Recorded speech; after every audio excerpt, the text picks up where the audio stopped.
श्री स्वामी समर्थ. जय जय स्वामी समर्थ. तुम्हा सर्वांचं पुन्हा एकदा अगदी मनापासून आपल्या या नवीन व्हिडिओमध्ये मी स्वागत करते. 10 एप्रिल 2024 रोजी स्वामी समर्थ महाराजांचा प्रकट दिन आहे. हे आपल्याला सर्वांना माहितीच आहे. आणि स्वामींच्या या प्रकट दिनानिमित्त आपण स्वामींची सेवा ही सुद्धा केली असेल. काहींनी स्वामींची 21 दिवसांची सेवा ही सुरू केली असेल, तर काही 11 दिवसांची सेवा सुरू करणार असतील, तर काही 7 दिवसांची सेवा ही करणार असतील. जो तो आपापल्या परीने स्वामींची सेवा ही या प्रकट दिनानिमित्त करत असेल. ज्या भक्ताने स्वामींची अगदी निस्वार्थपणे पूर्ण श्रद्धेने विश्वासाने सेवा ही केली, त्या भक्ताला स्वामींचा अनुभव, स्वामींची प्रचितीही येतच असते. स्वामींचा आशीर्वाद त्या भक्तावर कायम अखंड हा राहत असतो. जी व्यक्ती स्वामींची सेवा करते त्या व्यक्तीच्या आयुष्याचं सोनं हे झाल्याशिवाय राहत नाही. आणि म्हणूनच आपण स्वामींची सेवा ही नेहमी करत राहिलं पाहिजे. आणि तसंच स्वामींच्या प्रकट दिनानिमित्त तर आपण स्वामींची सेवा ही नक्कीच केली पाहिजे. इतर कुठल्या सेवा करायला तुम्हाला जर जमत नसतील, तर निदान तुम्ही स्वामींचं या प्रकट दिनानिमित्त अखंड नामस्मरण हे नक्कीच केलं पाहिजे. स्वामींचं नामस्मरण करायला कुठलंही बंधन हे नाहीये. वेळेचं, काळेचं किंवा ठिकाणाचं सुद्धा कुठलंच बंधन हे नाहीये. स्वामींचं नामस्मरण तुम्ही केव्हाही, कधीही, कुठेही करू शकतात. त्यामुळे एवढी सेवा तर आपण सर्वांनी नक्की केलीच पाहिजे. स्वामींच्या नामस्मरणाची सेवा ही स्वामींना अत्यंत प्रिय आहे. आणि म्हणूनच आपण स्वामींचं नामस्मरण हे नेहमी केलं पाहिजे. आणि आजच्या या व्हिडिओमध्ये आपण पाहणार आहोत की स्वामी समर्थ महाराजांच्या प्रकट दिनानिमित्त आपल्याला स्वामी महाराजांच्या आवडती एक गोष्ट ही स्वामी महाराजांना आपल्याकडून भेटवस्तू म्हणून द्यायची आहे, अर्पण करायची आहे. तर कोणती वस्तू, कोणती गोष्ट आपल्याला स्वामी महाराजांना प्रकट दिनानिमित्त या द्यायच्या आहेत, याचबद्दल आपण माहिती आजच्या या व्हिडिओमध्ये घेणार आहोत. जेणेकरून या वस्तू आपण स्वामींना भेट म्हणून दिल्याने स्वामींची कृपा ही आपल्यावर कायम राहील आणि स्वामी समर्थ महाराज आपल्यावर प्रसन्न होतील. तसं बघायला गेलं तर आपण स्वामींना देणारे कोणीच नाही. कारण स्वामींनीच आपल्याला आपल्या आयुष्यामध्ये ज्या काही गोष्टी आहेत, ज्या काही वस्तू आहेत, जी काही सुखसंपत्ती असो किंवा आपल्या आयुष्यामध्ये ज्या काही गोष्टी आहेत, त्या सर्व स्वामींनीच आपल्याला दिलेल्या आहेत. त्या सर्व गोष्टी आपल्याला स्वामींच्याच आशीर्वादाने मिळालेल्या आहेत. त्यामुळे आपण देणारे त्यांना कोण आहोत.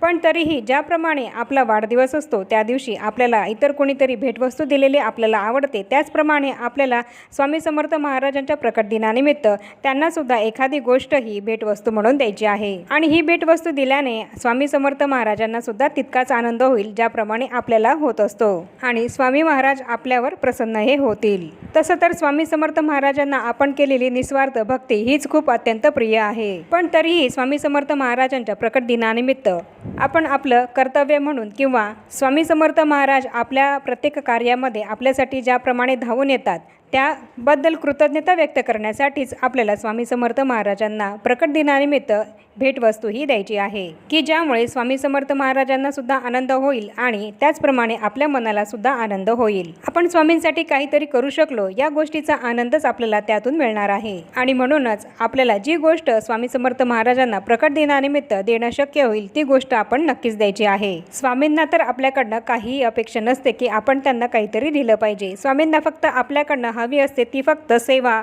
आपण स्वामींची कितीही श्रद्धेने, भक्तीने आणि विश्वासाने सेवा करतो हेच स्वामी बघत असतात. आणि स्वामींना तीच अत्यंत प्रिय आहे. पण तरीही आपल्या मनाला समाधान मिळावं, आपल्या मनाला आनंद मिळावा आणि आपलं स्वामींवरचं जे काही प्रेम आहे ते व्यक्त करण्यासाठीच आपल्याला स्वामींना भेटवस्तू ही प्रकट दिनानिमित्त द्यायची आहे. आणि आता मी तुम्हाला ज्या काही वस्तू या स्वामींना भेट म्हणून द्यायला सांगणार आहे, त्यापैकी तुम्हाला जी वस्तू स्वामींना भेट म्हणून देणं शक्य असेल ती तुम्ही स्वामींना नक्कीच द्या. आपण स्वामींना जी काही वस्तू भेट म्हणून देऊ ती कमी किमतीची असली तरीसुद्धा आपलं त्यामागचं जे काही प्रेम आहे, त्या प्रेमाखातर आपण स्वामींना जी काही भेटवस्तू देऊ ती स्वामी स्वीकारच करतील. आपण स्वामींना जे काही प्रेमाने दिलं ते स्वामी नक्कीच स्वीकारत असतात. आपल्याला स्वामींची सेवा ही आजन्म तर करायचीच आहे, पण तरीसुद्धा स्वामींच्या प्रकट दिनानिमित्त आपल्याला स्वामींना एखादी तरी भेटवस्तू ही नक्की द्यायची आहे. तर आपल्याला स्वामींना कोणती वस्तू भेट म्हणून द्यायची आहे, तर तुम्ही जर नवीन सेवेकरी असाल आणि तुम्हाला स्वामी सेवेला सुरुवात करायची असेल, तुमच्या देवघरामध्ये स्वामींचा एकही फोटो किंवा मूर्ती नसेल, तर स्वामींच्या प्रकट दिनानिमित्त तुम्हाला स्वामींची मूर्ती किंवा फोटो आपल्या घरी आणायची आहे. स्वामींना आपल्या घरामध्ये स्थान हे द्यायचं आहे. स्वामींना आपल्या घरी आणायचं आहे. आणि स्वामी एकदा का तुमच्या घरी आले तर बघा, तुमच्या आयुष्याचं सोनं हे नक्कीच होईल. स्वामींची तुमच्यावर अखंड कृपा ही राहील. स्वामींना तुम्ही तुमच्या घरी आणल्याने स्वामींना सुद्धा तितकाच आनंद होईल आणि सदैव तुमच्या कुटुंबावर स्वामींची कृपा ही राहील. आणि म्हणूनच स्वामींच्या प्रकट दिनानिमित्त तुमच्या घरात तुम्ही स्वामींचा फोटो किंवा मूर्ती ही नक्कीच आणा.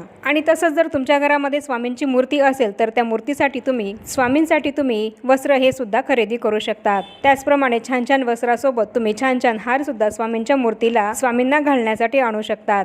त्यामध्ये तुम्हाला स्वामींसाठी जे काही खरेदी करावंसं वाटत असेल त्या वस्तू तुम्ही प्रगट दिनानिमित्त स्वामींसाठी तुमच्या घरामध्ये आणू शकतात आणि त्या आणलेल्या वस्तू तुम्ही प्रगट दिनाच्या दिवशी स्वामींना घालू शकता। त्याचप्रमाणे तुमच्याकडे असलेल्या मूर्तीसाठी तुम्ही स्वामींना बसण्यासाठी खाली तुम्ही छान वस्त्र खरेदी करू शकतात किंवा एखादी गादी उशी हे सुद्धा खरेदी करू शकतात आणि ते स्वामींना तुम्ही प्रगट दिनाच्या दिवशी अर्पण सुद्धा करू शकतात। आणि त्याचप्रमाणे आपल्या घरी स्वामींची सेवा ही आपण करणार आहोत, त्यासाठी स्वामींच्या नित्यसेवेसाठी जी काही आपल्याला पुस्तकं ग्रंथ जपमाळ इत्यादी जी काही साधनही आपल्याला लागणार आहेत ती सुद्धा प्रगट दिनानिमित्त आपण आपल्या घरी आणायची आहे आणि प्रगट दिनापासून आपल्याला स्वामींची नित्यसेवा ही सुरू करायची आहे। स्वामींची नित्यसेवा तुम्ही आतापासून जरी सुरू केली असेल तरी सुद्धा अतिशय उत्तम आहे, पण ज्यांनी अजूनही स्वामींची नित्यसेवा ही सुरू केली नसेल तर त्यांनी स्वामींच्या प्रगट दिनापासून नित्यसेवा ही सुरू करायची आहे। ही तर खूपच सुंदर अशी भेटवस्तू तुम्ही स्वामींना स्वामींच्या प्रगट दिनानिमित्त देणार असाल की तुम्ही नवीन सेवेकरी असाल तर स्वामींची सेवा ही तुम्ही त्या दिवसापासून सुरू करणार असाल, हीच स्वामींसाठी अत्यंत सुंदर भेटवस्तू ठरेल। त्याचप्रमाणे स्वामींना आपल्याला प्रगट दिनाच्या दिवशी एक वस्तू जी काही स्वामींना अत्यंत प्रिय आहे ती अर्पण करायची आहे, ती म्हणजेच सोनचाफ्याची फुलं। स्वामींना चाफ्याची फुलं अत्यंत प्रिय आहे, म्हणून प्रगट दिनानिमित्त तुम्हाला जर तुमच्या घराजवळ सोनचाफ्याची फुलं ही जर मिळाली तर ती तुम्हाला त्या दिवशी स्वामींना जरूर अर्पणही करायची आहेत। आणि जर समजा ही फुलं तुम्हाला नाही मिळाली तर हरकत नाही, जी काही पिवळ्या कलरची फुलं असतील ती फुलं तुम्ही स्वामींना भेटवस्तू म्हणून प्रगट दिनाच्या दिवशी देऊ शकतात।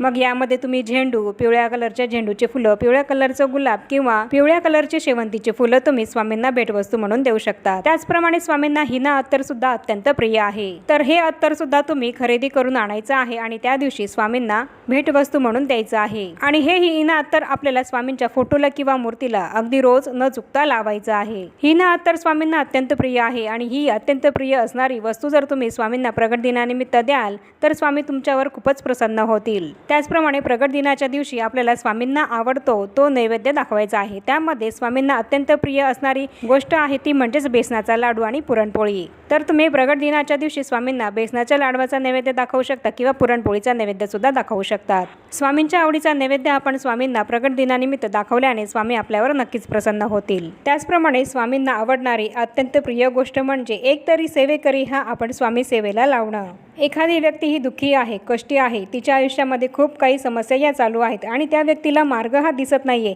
तर अशा व्यक्तीला आपण स्वामी सेवेच्या मार्गाला लावणं ही स्वामींना अत्यंत आवडणारी अशी गोष्ट आहे। कारण स्वामी सेवेचा मूळ हेतूच हा आहे की दुःखी कष्टी माणसांना स्वामी सेवेच्या मार्गातून आनंदी करणं, समस्याग्रस्त असणाऱ्या व्यक्तीला समस्यांपासून मुक्त करणं आणि अशी व्यक्ती आपण स्वामी सेवेला जर जोडली तर त्या व्यक्तीच्या समस्या सुटल्यानंतर त्या व्यक्तीला जो काही आनंद हा प्राप्त होईल त्या आनंदाचं फळ हे आपल्याला सुद्धा मिळत असतं। स्वामींच्या प्रगट दिनानिमित्त आपल्याकडून जर एक तरी व्यक्ती हा स्वामी सेवेला जोडला गेला तर स्वामी आपल्यावर खूपच प्रसन्न होतील आणि म्हणूनच आपल्याकडून स्वामी समर्थ महाराजांच्या प्रगट दिनानिमित्त एक तरी व्यक्ती हा स्वामी सेवेच्या मार्गाला नक्की जोडायचा आहे। हीच भेटवस्तू स्वामींना आपल्याला द्यायची आहे। आणि त्याचप्रमाणे अशा सुद्धा काही व्यक्ती या आपल्याला बघायला मिळतात की ज्यांना स्वामी सेवा ही करायची आहे, पण स्वामी सेवेसाठी ज्या काही वस्तू लागतात जसं की स्वामी चरित्र सारामृत आहे, नित्यसेवेचं पुस्तक आहे किंवा जपमाळा आहे किंवा गुरुचरित्र हा ग्रंथ आहे किंवा स्वामींचा फोटो आहे, याप्रमाणे ज्या काही वस्तू या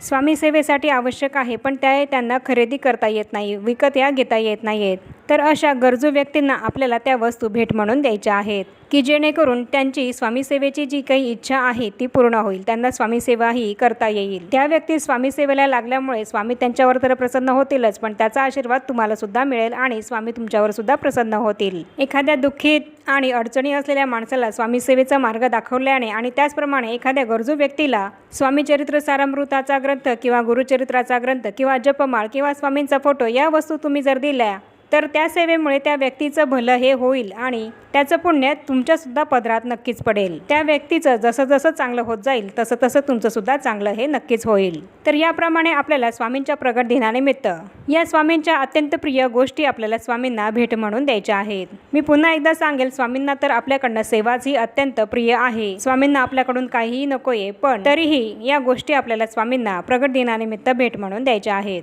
आपल्या मनाच्या समाधानासाठी तसंच स्वामींच्या आणि आपल्या आनंदासाठी या गोष्टी आपल्याला स्वामींना भेट म्हणून द्यायच्या आहेत। तर याप्रमाणे आजच्या या व्हिडिओमध्ये मी तुम्हाला संपूर्ण माहिती दिली आहे की स्वामींना प्रगट दिनानिमित्त आपल्याला कोणती त्यांची आवडती गोष्ट ही त्यांना भेट म्हणून द्यायची आहे। तर याप्रमाणे तुम्हाला जी गोष्ट भेटवस्तू म्हणून स्वामींना अर्पण ही करता येत असेल ती तुम्ही त्यांना नक्कीच द्या। म्हणजेच प्रगट दिनानिमित्त ही वस्तू तुम्ही स्वामींना अर्पण केल्याने स्वामींचा भरभरून आशीर्वाद हा तुम्हाला नक्कीच मिळेल। आणि आता या छोट्याशा माहितीसह आपण आपला आजचा हा व्हिडिओ इथेच थांबूया। चॅनलवर जर पहिल्यांदाच आला असाल तर चॅनलला जरूर सबस्क्राईब करा आणि या व्हिडिओला जास्तीत जास्त लाईक आणि शेअरसुद्धा जरूर करा, म्हणजेच या माहितीचा उपयोग इतरांनासुद्धा होईल। आणि आता हा व्हिडिओ इथेच थांबवून आपण भेटूया पुन्हा अशाच नवीन एका माहितीपूर्ण आणि महत्त्वपूर्ण व्हिडिओसोबत। तोपर्यंत सर्वांना श्री स्वामी समर्थ।